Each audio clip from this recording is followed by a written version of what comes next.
Hello student, class 12। देखिए, हमारा तत्वों का निष्कर्षण चैप्टर चल रहा है। इसमें हमने कॉपर का निष्कर्षण पढ़ लिया। अब देखिए, कॉपर के निष्कर्षण के बाद जो हमें कॉपर धातु प्राप्त हुई थी, अब उससे फफोलेदार कॉपर किस प्रकार प्राप्त होती है। तो फफोलेदार कॉपर, आज का टॉपिक है फफोलेदार कॉपर। तो देखिए, हमने क्या किया था कि Cu2S की क्रिया Cu2O से कराने पर क्या प्राप्त हुआ था, हमें कॉपर प्राप्त हुआ था। और क्या SO2 की अशुद्धियां प्राप्त हुई थी SO से क्रिया करके और कॉपर Cu में। इसको बैलेंस करेंगे तो देखिए, यहाँ 2 है, यहाँ 1 है, आगे 2 लगाओ, 2 दूनी 4 और 2 6 Cu, आगे 6, 1S। तो देखिए, जब क्यूप्रस सल्फाइड की क्रिया क्यूप्रस ऑक्साइड कराई जाती है तो हमें कॉपर प्राप्त होता है। लेकिन ये किसके फलस्वरूप प्राप्त हो रहा है, अपचयन के। यहाँ से आप तुलना करोगे इसकी, तो यहाँ पर इसकी ऑक्सीजन का 0 है, यदि यहाँ देखोगे तो 1 है और यहाँ देखोगे तो भी 1 है। तो देखिए क्या हो रहा है कि क्यूप्रस सल्फाइड और क्यूप्रस ऑक्साइड से कॉपर का प्राप्त करना ही क्या है, स्वतः अपचयन कहलाता है। उनका स्वयं में क्या है, एक अपचयन क्रिया है। तो यहाँ से इतनी बात समझ आई कि कॉपर सल्फाइड और क्यूप्रस ऑक्साइड से कॉपर प्राप्त करना क्या है, स्वतः अपचयन कहलाता है। लेकिन ये कॉपर जो प्राप्त होती है ये गलित अवस्था में होती है, क्योंकि हमें बेसमीकरण भट्टी में हमने इसको कराया था, गलित अवस्था में होती है। और इसमें क्या होता है, धातुमल की अशुद्धियां होती हैं। किसकी अशुद्धि होती है, धातुमल होता है। तो इस गलित कॉपर में धातुमल होने के कारण धातुमल क्या होता है, हल्का होता है, जो क्या होता है इस कॉपर के ऊपर तैरता रहता है और इसकी एक परत बन जाती है। परत बन जाती है तो इससे क्या होता है, उसको अलग कर लिया जाता है। और अलग करने के बाद जो गलित कॉपर होती है उसको क्या कर बाहर निकाल कर, उससे किससे, इससे धातुमल को अलग करके बाहर निकाल कर क्या किया जाता है, बाहर निकाल कर इसको क्या किया जाता है, ठंडा किया जाता है। किसको, गलित कॉपर को ठंडा किया जाता है।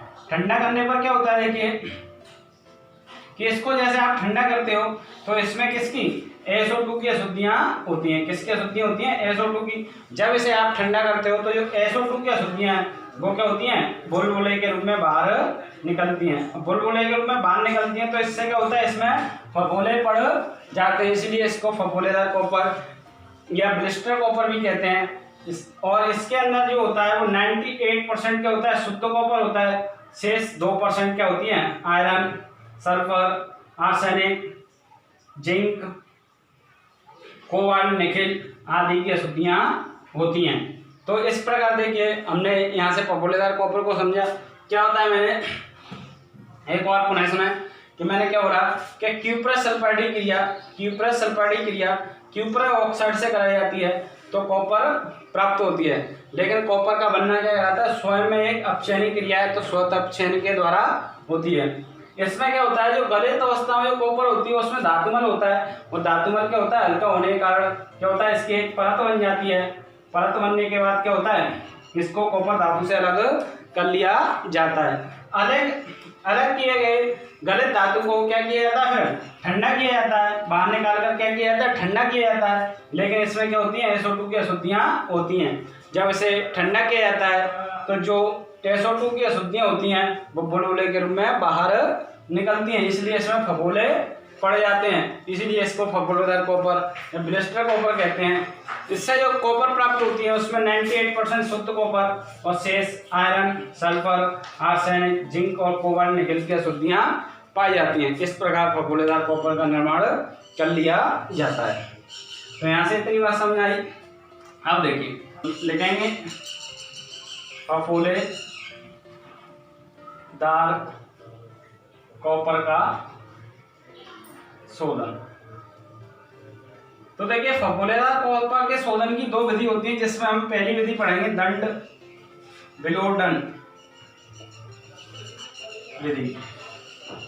क्या पढ़ेंगे, फफोलेदार कॉपर को शोधन करेंगे किससे, दंड विलोडन विधि से। तो देखिए किस प्रकार इसका शोधन किया जाता है कि अभी हमने देखा जो फफोलेदार कॉपर थी उस आपकी, उसको हम क्या करेंगे, जो हमने पढ़ा है परावर्तनी भट्टी,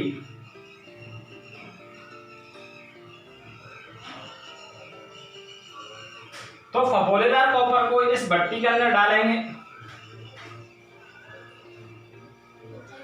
फफोलेदार कॉपर को इस भट्टी के अंदर डालेंगे। फिर क्या करेंगे कि इसमें वायु का प्रवाहन करेंगे, वायु की धारा का प्रवाहन करेंगे या वायु को प्रवाहित करेंगे किसके अंदर, मतलब परावर्तनी भट्टी के अंदर, जिसमें क्या रखा हुआ है, फफोलेदार कॉपर। तो देखिए जो फफोलेदार कॉपर होती है इसमें sulphur, arsenic, iron, zinc, nickel, cobalt, अन्य अशुद्धियां होती हैं। तो जब जैसे ही आप परावर्तनी भट्टी में फफोलेदार कॉपर को लेकर वायु का प्रवाहन करोगे तो इसमें जो सल्फर की अशुद्धियां हैं वो वायु के ऑक्सीजन से, सल्फर की जो अशुद्धियां वो ऑक्सीजन से संयोग करके SO2 में परिवर्तित हो जाएंगी, यानी सल्फर डाइऑक्साइड में परिवर्तित हो जाएंगी। और जो आर्सेनिक की अशुद्धियां हैं वो O2 से संयोग कर आर्सेनिक ट्राइऑक्साइड में ऑक्सीकृत होकर क्या हो जाएंगी, ये अलग हो जाएंगी, किससे, फफोलेदार कॉपर से अलग हो जाएंगी। इसके बाद जो आयरन और आयरन के साथ अन्य अशुद्धियां, आयरन के साथ अन्य अशुद्धियां क्या है, जैसे आयरन है और आयरन के साथ अन्य अशुद्धियां ऑक्साइड में परिवर्तित हो जाएंगी। ऑक्साइड में परिवर्तित होने के बाद क्या होता है कि ये जो आपकी सिलिका से संयोग करके किसमें, धातुमल में परिवर्तित हो जाएंगी और धातुमल को क्या कर लेंगे, इससे अलग कर लिया जाता है। तो यहाँ से देखिए क्या देखा आपने कि फफोलेदार कॉपर को परावर्तनी भट्टी में लेकर वायु की धारा प्रवाहन की, वायु की धारा प्रवाहन की, तो क्या होता है कि इसमें जो सल्फर, आर्सेनिक है ये अन्य अशुद्धियां होती हैं। तो इसमें से जो सल्फर की अशुद्धियां O2 से संयोग करके सल्फर डाई में, आर्सेनिक की अशुद्धियां O2 से संयोग करके सल्फर डाइऑक्साइड में ऑक्सीकृत होकर अलग हो जाती हैं। शेष आयरन और अन्य अशुद्धियां ऑक्साइड में परिवर्तित होकर सिलिका से संयोग करके धातुमल के रूप में अलग हो जाती है। और अभी हमने देखा कि धातुमल क्या होता है, हल्का, इसलिए ये क्या हो जाता है, इसकी परत बन जाती है और इसको अलग कर लिया जाता है। तो इसके बाद देखिए जो आपका गलित धातु बचेगा उसमें क्या होगा आपका कि क्यूप्रस ऑक्साइड की अशुद्धियां होंगी, किसकी अशुद्धियां होंगी, क्यूप्रस ऑक्साइड की अशुद्धियां होंगी। और इनको अलग करने के लिए इसको क्या करेंगे हम, जो फफोलेदार कॉपर थी उसको किससे, हरी लकड़ी से क्या करेंगे, घुमाएंगे। क्या करेंगे, इसमें क्या होगा, सारी अशुद्धियां निकलेंगी लेकिन क्यूप्रस ऑक्साइड की अशुद्धियां बचेंगी। इनको अलग करने के लिए हरी लकड़ी से घुमाएंगे। तो हरी लकड़ी से घुमाने पर क्या होता है कि इसमें जो हाइड्रोकार्बन, गैसीय हाइड्रोकार्बन की जो अशुद्धियां होती हैं, गैसीय हाइड्रोकार्बन की जो अशुद्धियां होती हैं वो क्या होंगी, बुलबुले के रूप में बाहर निकल जाएंगी।